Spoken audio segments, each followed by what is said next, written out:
বিবেকানন্দ মহারাজ 70 বছর পদার্পণ করল, অর্থাৎ এই মেলার আমি সমবয়সী।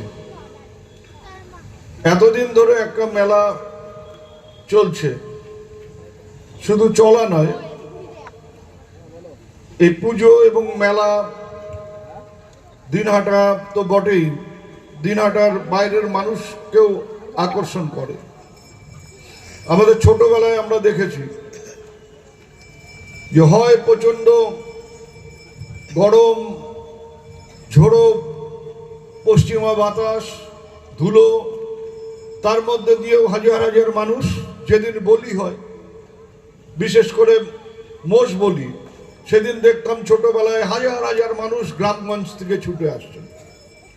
এখন হয়তো সেভাবে পায়ে হেঁটে তারা আসেন না, কিন্তু এখনো সেইভাবেই ভিড় হয়, জমায়েত হয়, মেলা হয় 15 দিন ধরে। এটাকে আমাদের ধরে রাখতে হবে, কারণ এই মেলাগুলো শুধুমাত্র মেলা নয়, এই মেলাগুলো হচ্ছে মানুষের মিলন মেলা, মানুষের মিলন উৎসব। দীপক ভট্টাচার্য বলছিলেন যে বিভিন্ন ধর্মের মানুষ একত্রিত হন, বিভিন্ন ধর্মের মানুষ তারা হয়তো মায়ের সামনে গিয়ে মাথা নত করে মাকে তাদের নিজের নিজের উপায়ে শ্রদ্ধা ভক্তি জানান, এবং এর মধ্যে দিয়ে যে সাম্প্রদায়িক সম্প্রীতি গড়ে ওঠে, সেটা আজকে সমাজে আমাদের বিশেষভাবে প্রয়োজন। আমরা দেখছি নানাভাবে চক্রান্ত হচ্ছে, এই পশ্চিম বাংলায় নানা রকম সমস্যা তৈরি করবার চেষ্টা হচ্ছে, ধর্মে ধর্মে বিভেদ সৃষ্টি করবার চেষ্টা হচ্ছে, এবং এর থেকে কেউ বাদ যাচ্ছে না। দুটো যে মূল ধর্ম আমাদের রাজ্যে, সেই ধর্মের মাথারা অনেকে এর সাথে জড়িয়ে পড়ছেন, অর্থাৎ উভয় ধর্মের মৌলবাদী শক্তি তারা নিজেদের স্বার্থে ধর্মের নামে মানুষে মানুষে ভেদাভেদ সৃষ্টি করবার চেষ্টা করছে। আজকে আমাদের রাজ্যের মাননীয় মুখ্যমন্ত্রী গভীর উদ্বেগের সাথে, আশঙ্কার সাথে তিনি একটি পোস্ট করেছেন। সবাই সেই পোস্টটা দেখবেন, সেটাকে শেয়ার করবেন। তিনি উদ্বেগ প্রকাশ করেছেন, আশঙ্কা প্রকাশ করেছেন যে এই রাজ্যে নানাভাবে চক্রান্ত চলছে, যে কি করে এই সরকারকে কালিমালিপ্ত করা যায়, কি করে এই সরকারকে মানুষের চোখে খালি ছোট করা যায়। আমরা আমাদের রাজ্যের মাননীয় মুখ্যমন্ত্রী বারবার বলেছেন যে আমাদের সরকার, আমাদের রাজ্যের মাননীয় মুখ্যমন্ত্রী, আমরা এই যে ওয়াকফের যে সংশোধনী বিল, তার ঘোরতর বিরোধী, এবং এই তুমি রাখো না এখন, এবং কোনো অবস্থাতেই আমাদের এই রাজ্যের সরকার এই ওয়াকফের সম্পত্তিতে কোনো হস্তক্ষেপ করতে দেবে না। আমি আজকেই দেখছিলাম যে জেলা শাসক বা জেলা ডিস্ট্রিক্ট কমিশনার, অর্থাৎ জেলা সমাহর্তা, তারা যদি কোনো সম্পত্তি দখল না করে, তাহলে অন্য কারো ক্ষমতা নেই সেই সম্পত্তির উপর হাত দেয়। তা মাননীয় মুখ্যমন্ত্রী যদি বলে দেন যে এখানে কোনো ওয়াকফের সম্পত্তির উপর সরকারি হস্তক্ষেপ হবে না, ডিএম বা জেলা সমাহর্তা যদি সেটার উপর হস্তক্ষেপ না করে, তাহলে কার ঘাড়ে কটা মাথা আছে যে তিনি সেই সম্পত্তির উপর হস্তক্ষেপ করবেন?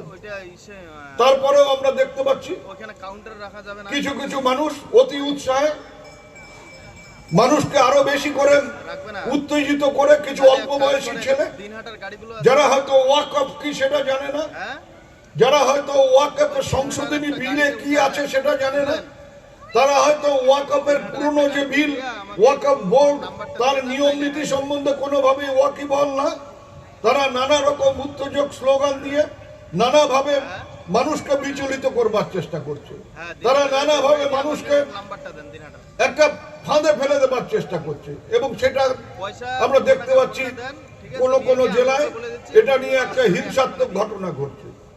আমি ইসলাম ধর্মে বিশ্বাস করেন যারা, তাদেরও বলবো যে আমরা আপনাদের পাশে আছি। ওয়াকফের এই সম্পত্তি তার উপর হস্তক্ষেপ করা, ওয়াকফ বোর্ডে অন্য ধর্মের মানুষকে সামিল করা, এর বিরুদ্ধে আমরা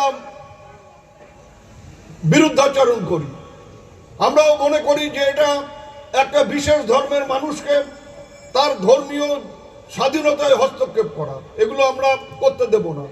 কিন্তু তাই বলে ধর্মের নামে যে অশান্তি হচ্ছে, ধর্মের নামে যেভাবে মানুষের বিভেদ সৃষ্টি করবার চেষ্টা হচ্ছে, ধর্মের নামে যেভাবে আগুন লাগানো হচ্ছে, ধর্মের নামে যেভাবে সরকারি সম্পত্তি ভাঙচুর করা হচ্ছে।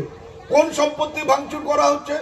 যে সরকারের এই বিলের সাথে কোনো সম্পর্ক নেই, যে সরকার এই বিল আনেনি বরঞ্চ বিরোধিতা করেছে, সেই সরকারের সম্পত্তি নষ্ট করা হচ্ছে। মানে আমাদের প্রত্যেকের যে ট্যাক্সের টাকা সেটাকে নষ্ট করা হচ্ছে।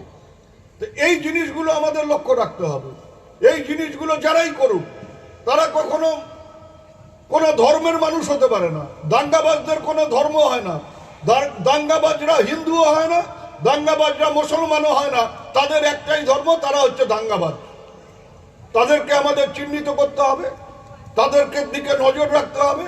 তারা যাতে সমাজে মাথা তুলে দাঁড়াতে না পারে, বিভেদ সৃষ্টি করতে না পারে, সে যে ধর্মের মানুষই হোক না কেন, তাদের দিকে নজর রেখে প্রয়োজনে তারা যাতে আইনের চোখে সবাই দোষী হয়, আগামী দিনে আইন যাতে কড়াভাবে তাদের বিরুদ্ধে ব্যবস্থা গ্রহণ করে, সেই দিকেও আমাদের সবাইকে নজর রাখতে হবে।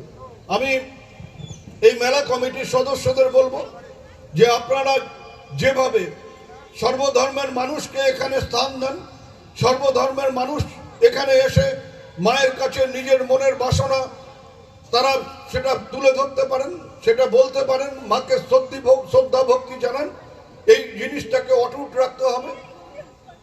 মা কারো একার মা হতে পারে না, মায়ের কাছে সব সন্তান সমান, আমাদের সেই কথাটাও মাথায় রাখতে হবে। এবং আগামী দিনে এই মাদাইখাল পুজো কমিটি এবং মেলা কমিটি তারা একটা সাম্প্রদায়িক সম্প্রীতির বাতাবরণ তৈরি করে তারা পথ দেখাবে শুধু দিনাটানা সারা জেলার মানুষকে, এবং এটাকে সামনে রেখে, এটাকে উদাহরণ হিসেবে রেখে আগামী দিনে জেলার মানুষ এগিয়ে যাবে। আমরা মনে করি যে এই জিনিসগুলো যত আমরা মেনে চলবো, এই জিনিসগুলো প্রতি আমরা যত লক্ষ্য রাখবো, তত মায়ের প্রতি আমাদের ভক্তি শ্রদ্ধা জানানো হবে। কখনোই মা কখনো নিজের সন্তানদের মধ্যে বিরোধ দেখতে চায় না, কোনো মা বাস্তবে, বা আমাদের দেবদেবীদের মধ্যে কোনো মা কখনো নিজের সন্তানের মধ্যে বিরোধ দেখতে চায় না, সেটা পছন্দ করে না। তো সেই দিকে লক্ষ্য রেখে আমাদের চলতে হবে, এবং কোনো অবস্থাতেই এই মেলাকে কেন্দ্র করে, পুজোকে কেন্দ্র করে যাতে কোনো রকম অশান্তি কেউ তৈরি করতে না পারে, সেই দিকেও আমাদের পুরো নজর রাখতে হবে। এই মেলা ভালোভাবে পালিত হোক, প্রশাসন পুরো নজর রাখবে, প্রশাসনের কর্তা ব্যক্তিরাও এই দিকে আমরা বলবো যাতে এক চুলো এদিক ওদিক না হয় এই মেলা বা পুজো সংগঠিত করতে।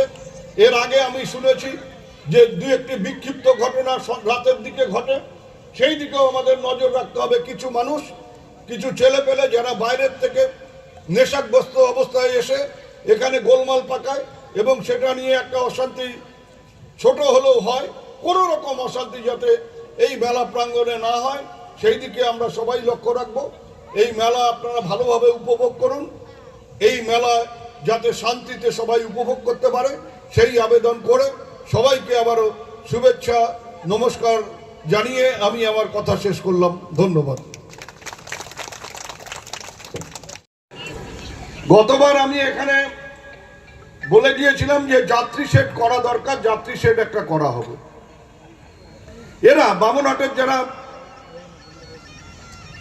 যারা বিভিন্ন সমাজের নেতৃত্ব দেন, দীপক ভট্টাচার্য একজন সেই রকম, এ নিজের অমুক জায়গায় রাস্তা লাগবে, অমুক জায়গায় রাস্তা লাগবে, অমুক জায়গায় ড্রেন লাগবে করে করে যা টাকা থাকে সেই টাকাগুলো খরচ করে ফেলে। এখন পাশে দাঁড়িয়ে বলছে যে আপনি বলে দিন যে এখানে যাত্রী শেডটা হবে। অর্থাৎ আমি মায়ের কাছে বলবো যে যাত্রী শেডটা হবে, যদি না হয় তাহলে তার জন্য মা যদি রুষ্ট হন আমার উপর হবে, দীপক ভট্টাচার্যের কিছু যাবে আসবে না। কিন্তু দীপক ভট্টাচার্য নিজের কাজগুলো করিয়ে নিয়ে এখন পয়সা করি সব খরচ করে দিয়ে আমার পাশে দাঁড়িয়ে দাঁড়িয়ে বারবার বলছেন যে যাত্রী শেডটা করে দিন। আমি কথা দিয়ে গেছি, আমি এবার বামুনহাটের একটা রাস্তা কেটে দিয়ে আমি এইখানে যাত্রী শেডের কাজটা করে দেব।